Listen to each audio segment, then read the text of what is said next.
Você tem trabalhado e se sentido muito cansada com o seu trabalho, já não consegue mais ter prazer naquilo, se sente às vezes até distanciada, se vê irritada, mesmo fora do trabalho parece que não relaxa, está sempre preocupada com isso. E esse trabalho já não está te gerando desconforto, muita ansiedade. Você já ouviu falar na síndrome de burnout? A síndrome de burnout é um transtorno mental relacionado ao trabalho. É um esgotamento físico e um esgotamento mental relacionado ao trabalho. E que recentemente foi incluído como um diagnóstico ocupacional, que também acaba sendo refletido no tratamento psiquiátrico, mas que tem inclusive direitos trabalhistas relacionados a isso, né?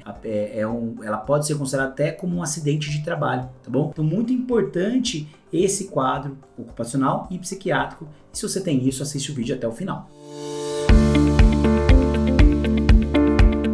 O burnout, pessoal, então, como eu disse, é um esgotamento físico e mental relacionado ao trabalho. E o que leva a isso? Normalmente são processos de trabalho muito exaustivos, sem feedbacks, né? Então, é o trabalho que vai gerando um desconforto na pessoa. Então, aquele trabalho em que o chefe cobra muito e te dá pouca recompensa, é um trabalho em que você nunca sabe se você está no caminho certo, então não tem feedbacks constantes para alinhar esse processo de trabalho. É um trabalho com horas exaustivas, é um trabalho muitas vezes que mexe emocionalmente com você. Alguns exemplos, por exemplo, uma pessoa que trabalha na área de saúde, um médico, um enfermeiro, por exemplo. É um trabalho em que você tem muita pressão social, um trabalho sem suporte necessário. Então, professores, por exemplo. Acontece muito com bancários, que muitas vezes têm muitas metas para cumprir e que normalmente nunca conseguem atingir essas metas. Então, o burnout, ele acomete esses tipos de processo de trabalho. E quais são as profissões que mais tendem a ter o burnout? Já citei algumas, mas as profissões mais comuns são as da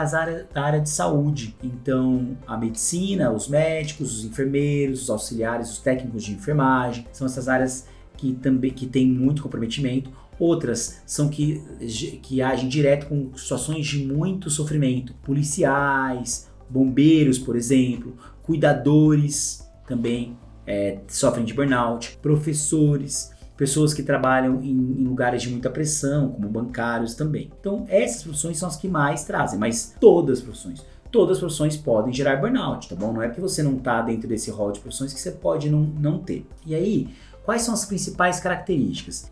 As principais características são uma exaustão relacionada ao trabalho, um cansaço excessivo, uma fadiga, uma sensação de que você não consegue mais sair daquele marasmo, daquela falta de prazer e disposição que o trabalho te dá. Uma outra é se sentir distanciado do processo de trabalho. Parece que você não sente mais nada por aquilo, talvez mais sentimentos negativos do que até positivos, e que você olha para aquilo tudo como algo que não te traz mais satisfação, que não te traz mais prazer, você está afetivamente muito longe daquilo. E aí você não consegue mais relaxar, você sai do trabalho, mas o trabalho não sai de você. Você fica em casa, preocupada com aquilo, tensa, irritada, e você começa a demonstrar os sintomas de nervosismo, nervo à flor da pele, irritabilidade com outras pessoas. Então você acaba brigando com facilidade em casa, você só fala disso, você fica irritada, você fica intolerante, você fica nervosa com o seu marido, com sua mulher, com suas crianças, por conta desse trabalho que está exaustivo para você. E isso vai levando cada vez mais a faltas no trabalho, a afastamentos por invalidez, né? Então a pessoa entra no INSS, por exemplo, a pessoa vai tendo absenteísmo, que são essas faltas, mas ela vai tendo também presenteísmo, que é você está no ambiente de trabalho, mas você não está mais produtivo dentro do ambiente de trabalho. Então essas coisas acontecem muito por conta do burnout. Dito isso, como eu faço então para lidar com esse quadro? Primeiro, você precisa ter um melhor ambiente de trabalho, então um ambiente com metas mais adequadas, com menor nível de sofrimento, que você consiga ter feedbacks mais adequados com seus gestores, conversas, trocas, um ambiente mais leve, mas também com direcionamento, em que você sabe por que você está fazendo aquilo, que tenha um objetivo aquilo que você está fazendo. E eu sei que isso às vezes é ideal, às vezes a gente não consegue atingir esse objetivo e aí vai ter que repensar sobre o seu trabalho como um todo, tá? Mas aí é uma questão para um outro vídeo, inclusive. Mas